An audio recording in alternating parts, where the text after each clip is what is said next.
বন্ধুরা, একটা প্রশ্ন আজও ইতিহাসবিদদের মধ্যে বিতর্ক তৈরি করে। ভারতে ইসলাম কিভাবে ছড়িয়েছিল?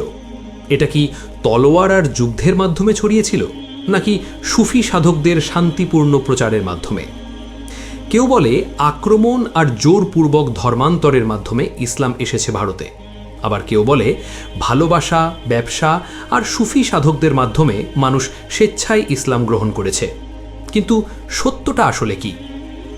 আজকের এই ভিডিওতে আমরা ইতিহাসের ঘটনাগুলো একদম শুরু থেকে দেখব কিভাবে মক্কায় শুরু হওয়া ইসলাম হাজার হাজার কিলোমিটার দূরের ভারত পর্যন্ত পৌঁছালো।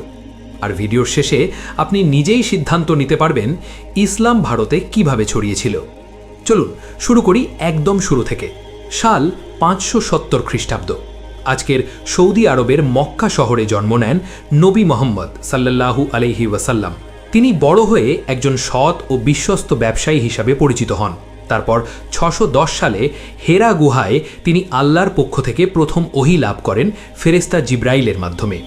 এরপর তিনি মানুষকে এক আল্লাহর ইবাদতের দিকে আহ্বান করতে শুরু করেন। শুরুতে অনেক বিরোধিতা হলেও ধীরে ধীরে মানুষ ইসলাম গ্রহণ করতে শুরু করে এবং কয়েক বছরের মধ্যেই ইসলাম পুরো আরব উপদ্বীপে ছড়িয়ে পড়ে। 632 সালে নবী মোহাম্মদ সাল্লাল্লাহু আলাইহি ওয়াসাল্লাম ইন্তেকাল করেন। এরপর তার ঘনিষ্ঠ সাহাবী আবু বাক্কার রাদিয়াল্লাহু আনহু প্রথম খলিফা হন। এই সময় মুসলিম রাষ্ট্রকে বলা হতো খিলাফত, আর খলিফা ছিলেন সেই রাষ্ট্রের রাজনৈতিক ও ধর্মীয় নেতা।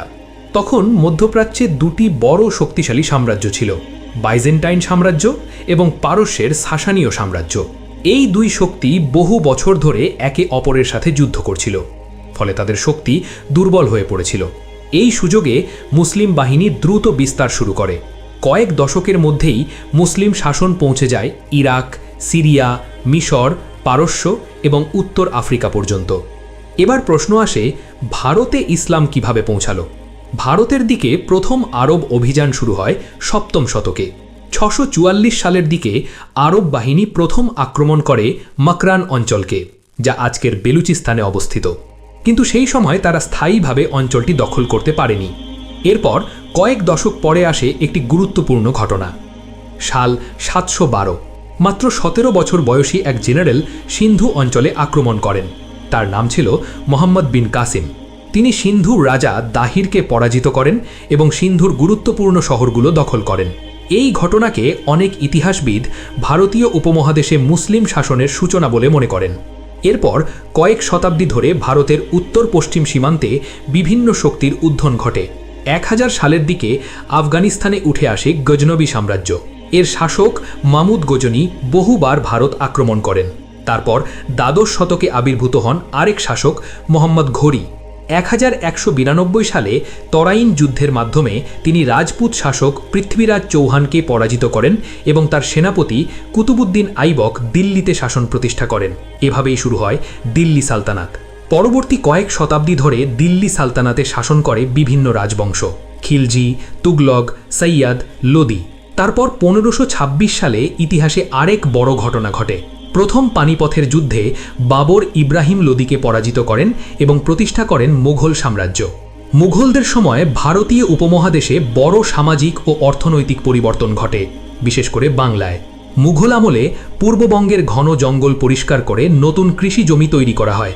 এতে স্থানীয় মানুষের অর্থনৈতিক উন্নতি হয়।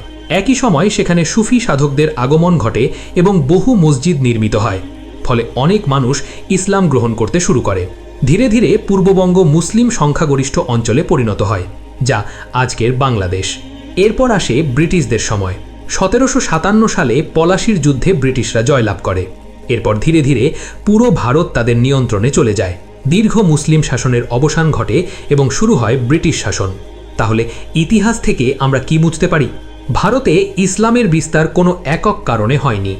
এর পেছনে ছিল রাজনৈতিক বিজয়, ব্যবসা ও বাণিজ্য, সুফি সাধকদের প্রভাব এবং সামাজিক ও অর্থনৈতিক পরিবর্তন। অর্থাৎ ইসলামের বিস্তার ছিল দীর্ঘ সময় ধরে চলা একটি জটিল প্রক্রিয়া। ভিডিওটি যদি ভালো লাগে তাহলে লাইক দিতে ভুলবেন না। কমেন্টে লিখুন আপনার মতে ইসলামের বিস্তার বেশি হয়েছে কোনভাবে, যুদ্ধের মাধ্যমে নাকি শান্তিপূর্ণ প্রচারের মাধ্যমে? আর ইতিহাসের এরম আরও ভিডিও দেখতে চাইলে চ্যানেলটি সাবস্ক্রাইব করুন। ধন্যবাদ।